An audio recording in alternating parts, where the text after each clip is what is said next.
नमस्कार, capital TV में आपका स्वागत है।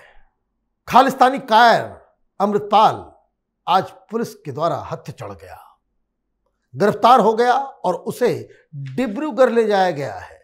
बताया जा रहा है उसकी हालत बड़ी खराब है, डर से वो थर थर कांप रहा है कि पता नहीं पुलिस उसके साथ क्या करने वाली है। पंजाब की पुलिस कह रही है कि हमने गिरफ्तार किया, अमृतपाल के चट्टे बट्टे कह रहे हैं कि नहीं, उसने सरेंडर किया। उसकी हकीकत जो कोई भी हो, लेकिन सवाल बड़ा ये है कि इतना विलंब क्यों लगा, क्यों डिब्रूगढ़ उनको ले जाया गया है, पाकिस्तान का एंगल क्या है। ये तमाम सवालों के जवाब के साथ हमारे साथ मौजूद हैं मेजर जनरल एसपी सिन्हा साहब। आपका बहुत बहुत स्वागत है। 36 दिन लग गए, क्यों हुआ विलंब सर? ये देखिए, विलंब का कारण बहुत साफ है।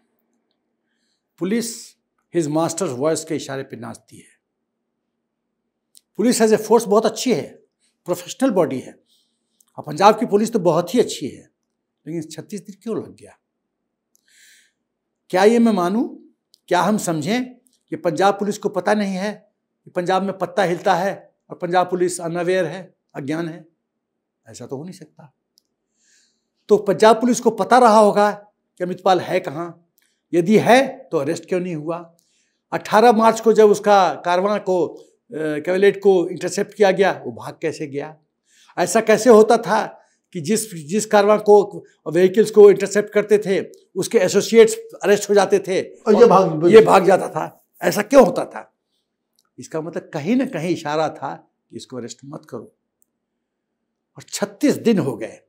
तो अब सवाल पैदा होता है कि 21 मार्च 2023 को अरेस्ट वारंट इसके खिलाफ इशू हुआ था और 23/4 को वो अरेस्ट होता है, आज सुबह में। 36 दिन लग गए। अब सवाल पैदा होता है कि अभी टाइमिंग क्यों महत्वपूर्ण है? पहले अरेस्ट क्यों नहीं हुआ और आज क्यों अरेस्ट हुआ? इसका मैं सीधा सीधा जो एंगल देने जा रहा हूं, आप मुझसे सहमत हो गए। ज्यों ही केजरीवाल को सीबीआई का सामना करना पड़ा और 56 प्रश्न उस पर दागे गए, और जब वो कन्विंस हो गया कि मेरा काउंटडाउन शुरू हो गया है, जेल मेरा इंतज़ार कर रहा है, और उसके 2 दिन पहले उसने मीटिंग बुलाई थी अपने प्रतिनिधियों की और कहा था you are on your own, तुम अपना रास्ता खुद ढूंढो। मेरा संदेश साफ था कि अब मेरी नहीं चलेगी। तो स्वाभाविक है संदेश भगवंत सिंह मान को भी क्या होगा। तो भगवान सिंह मान समझ गया होगा कि बॉस ने तो हमारा त्याग कर दिया, तो अब हमको सर्वाइव करना है। सर्वाइव करना है तो माननीय गृह मंत्री जी अमित शाह जी हैं, तो 356 तो ऑलरेडी पहले संदेश दे रखा था, तो कभी भी लागू हो सकता है। तो सत्ता गई तो उसको भी जेल का तैयारी करना पड़ेगा। कोई खालिस्तानी एंगल तो है, तो भाई अमृतपाल को अरेस्ट कर लो। खेल ये है, इसलिए पकड़ा गया। और इसलिए इस तरह से जो खबरें आ रही है कि वो ये मोगा के रोडे गांव के अंदर वो कल रात में दाखिल हुआ, और बताया जा रहा है कि उसने खुद ही पुलिस को बताया और पुलिस वाले को मालूम चला और पुलिस ने घेर लिया, और उसे ये बाकायदा मौका दिया जाता है कि वो रोड के जो गुरुद्वारा है, गुरुद्वारा में जाकर के वो सवेरे पूजा पाठ करे और संगत को बाकायदा वो एड्रेस भी करता है। ऐसी गिरफ्तारी तो हमने कभी पहले देखी नहीं। एकदम यही तो दिखाता है कि पुलिस कैसे मास्टर के इशारे पे नाचती है। देखो, ये जो रोड विलेज है, रोडे, वो मूंगा में है। रोडे जनरल सिंह भिंडरावाले का गांव है। वहाँ ये अरेस्ट होता है, और अरेस्ट होने के कुछ देर पहले वो क्या कहता है पुलिस से कि मेरी 3 शर्तें हैं। शर्त नंबर 1, मेरे अरेस्ट को अरेस्ट ना दिखाया जाए, सरेंडर दिखाया जाए, वॉलंटियरली सरेंडर, ताकि मेरी इज्जत का फलूदा ना निकले। दूसरा, मुझे पंजाब के जेल में ही रखा जाए। तीसरा, कि मुझको टॉर्चर ना किया जाए। अरे तो तुम अपने आप को भगत सिंह के औलाद बोलते हो, फॉलोअर बोलते हो, बड़े सिख बनते हो, टॉर्चर से डरते हो? तुम पुलिस के दामाद तो नहीं हो ना। और मुझे लग रहा है ये तीनों ही शर्तें जो है वो नामंजूर कर दी गई है। एकदम गिरफ्तारी दिखाई गई, पंजाब में नहीं रखा गया, डिब्रूगढ़ भेजा गया और वहाँ पे सत्कार जरूर जैसे बाकी लोगों का हो रहा है, यहाँ भी इसके साथ भी सत्कार का जो है वो पुलिस की तो संस्कृति है, वो अतिथि का स्वागत सत्कार। लेकिन मुझे एक बात बताइए कि डिब्रूगढ़ ही क्यों भेजा गया? देखो मनीष, डिब्रूगढ़ भेजा गया उसके 12 कारण है, 12 कारण बताइए।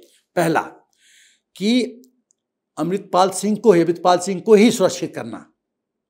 ये बहुत स्ट्रेंज स्टेटमेंट लगेगा, लेकिन ये सच है।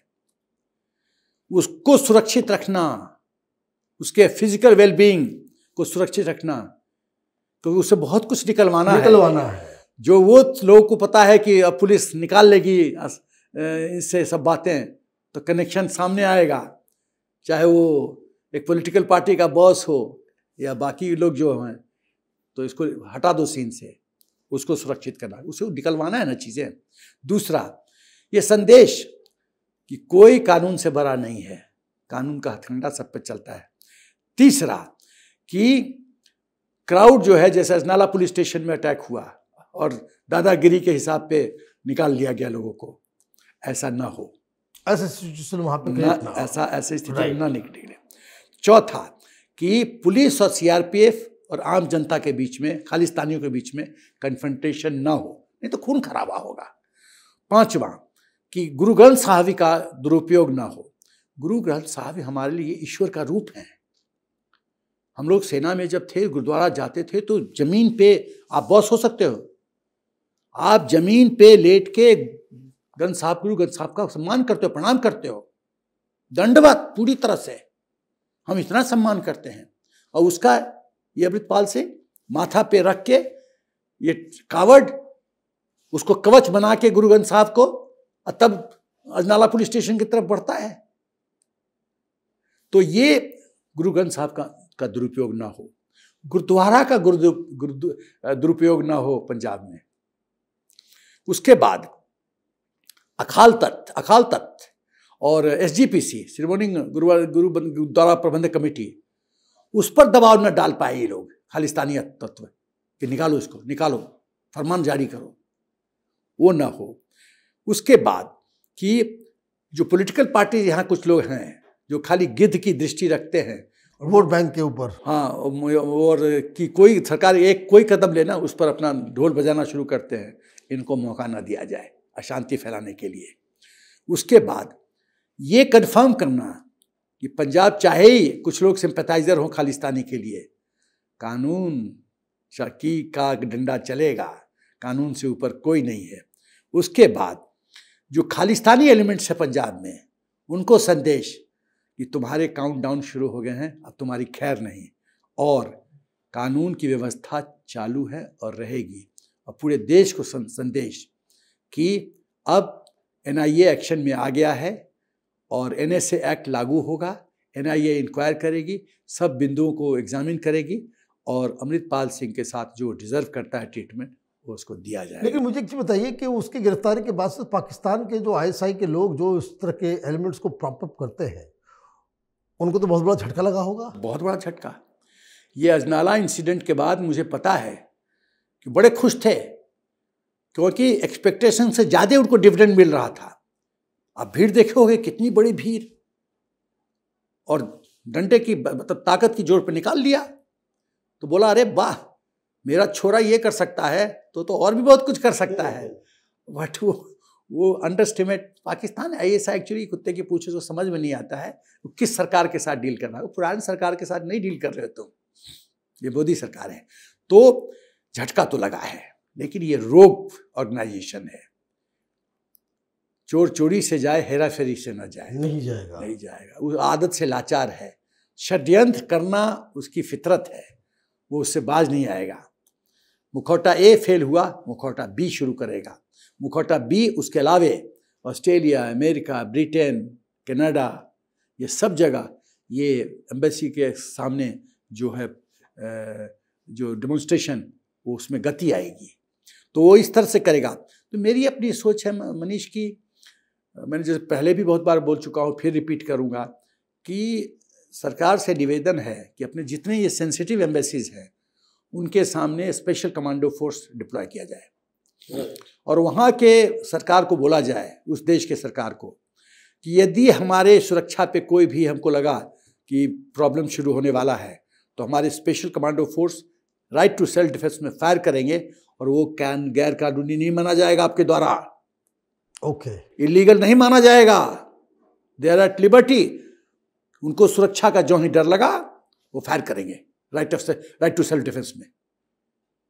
और उसके बाद एक और मेरा सजेशन है, स्पेशल सीक्रेट ऑर्गेनाइजेशन जिसको किसी को ना पता चले वो क्रिएट किया जाए, और चुन चुन के, जैसे इजराइल मॉडल, विदेश में जो है एक से एक जितने मीर जाफिर हैं चुन चुन के बकायदा उनका साइड किया जाए, उनको डोज दिया जाए। डोज का मतलब समझते हो। आपका बहुत बहुत धन्यवाद। आपने डिटेल में बताया कि क्यों डिब्रूगढ़ और क्यों ये गिरफ्तारी जो है वो लेट हुई है।